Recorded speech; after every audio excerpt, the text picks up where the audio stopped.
A매치 기간으로 전세계 리그가 휴식 중인데 최근 매우 충격적인 소식이 하나 터졌습니다. 바로 프리미어리그 최장수팀인 에버튼이 공식적으로 승점 10점을 삭감당하는 징계로 리그 19위까지 수직 하락한 건데요.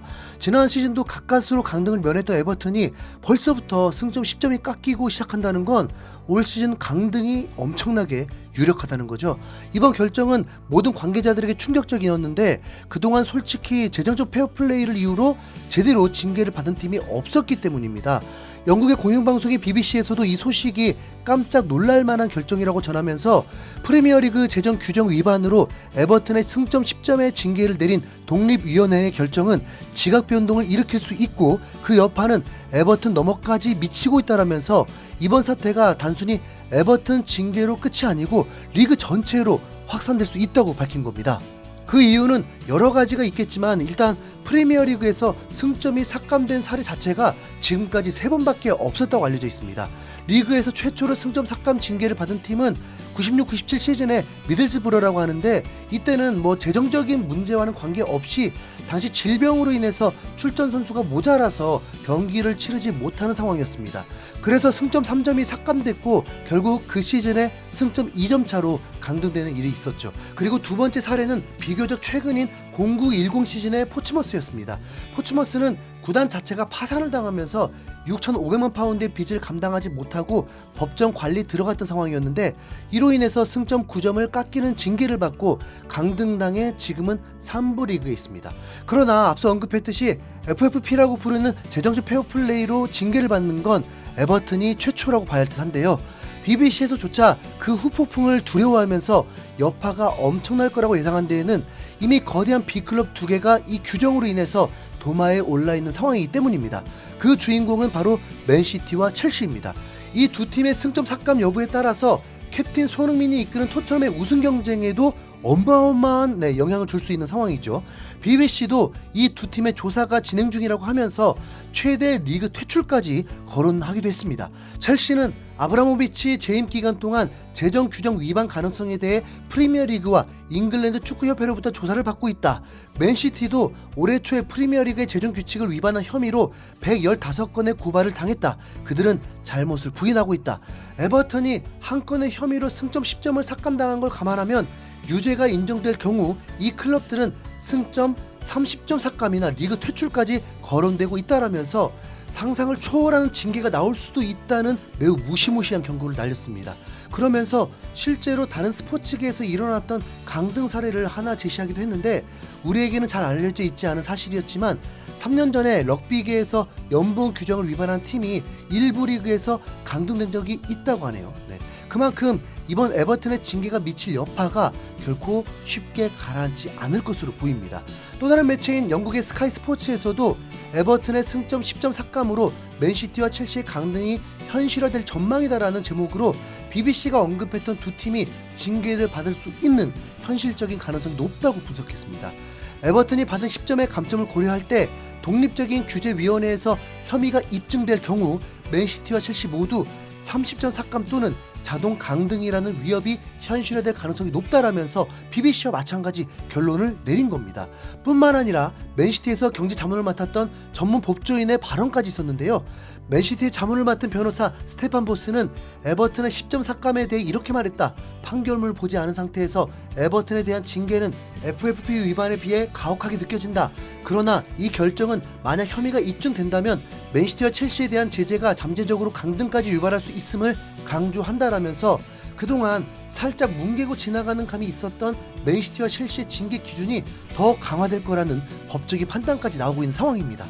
사실 에버튼의 경우 규정을 위반한 금액이 2천만 파운드 정도밖에 안 됩니다. 하나로는 323억 수준인 건데 이 정도 금액은 요즘 프리미어리그의 물가를 고려해 보면 솔직히 그렇게 큰 금액도 아니죠. 그런데 이걸로 승점 10점 삭감이라는 건 에버튼보다 훨씬 더 지출이 많은 첼시, 맨시티는 걸리기만 하면 진짜 바로 강등입니다.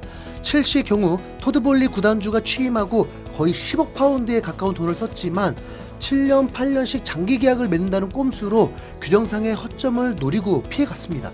그러나 최근 영국 가디언지에 따르면 아브라모비치 구단주 시절에 10년에 걸쳐서 숨겨왔던 수천만 파운드의 지출이 있었다면서 FFP 규정을 어겼을 확률이 높다고 봤습니다. 에버턴이 2천만 파운드로 10점 삭감이니까 첼시 유죄가 입증되면 최소 20점은 물론 많은 매체들의 예상처럼 바로 강등까지 당해도 전혀 할 말이 없는 게 사실입니다. 맨시티는 더 심한데 고발만 115건이니까 그 중에 몇 개만 혐의가 입증된다고 하더라도 승점 30점은 충분히 삭감되고도 남습니다. 까놓고 말해서 에버튼의 승점 삭감은 토트넘의 순위와 크게 관련은 없습니다. 하지만 첼시나 맨시티의 경우는 얘기가 다르죠. 아무래도 경제 규모가 에버튼보다 훨씬 크고 그에 따른 징계도 당연히 더 셀 수밖에 없는데, 그렇다면 그 후폭풍도 훨씬 거세집니다. 토트넘의 메디슨을 꿀영입할 수 있었던 이유가 바로 레스터시티의 강등 때문이었던 건데, 첼시나 맨시티 같은 빅클럽이 2부로 강등되면 또 엄청난 선수들이 이적할 수도 있잖아요. 아직 일어나지 않은 일이지만 유럽 매체들이 연이어 그 가능성이 높다고 보도하다 보니까 정말 그럴 수도 있겠다는 생각이 듭니다. 여기서 조금 더 상상의 나래를 펼쳐보자면 특히 맨시티는 더 최악의 경우가 있습니다. 115건의 고발이 한 번에 판결나는 게 아니라 몇 년에 걸쳐서 20-30건씩 판결이 나는 건데요. 워낙 고발된 건수가 많고 사건이 복잡해서 영국 매체들의 예상으로는 이걸 다 해결하려면 최소 2년의 시간은 걸린다고 합니다. 그러나 에버튼의 징계가 확정된 이상 언제까지고 맨시티 사건을 질질 끌 수는 없으니까 급한 대로 먼저 몇 개씩 묶어서 그에 대한 징계 확정을 낼 가능성도 있죠.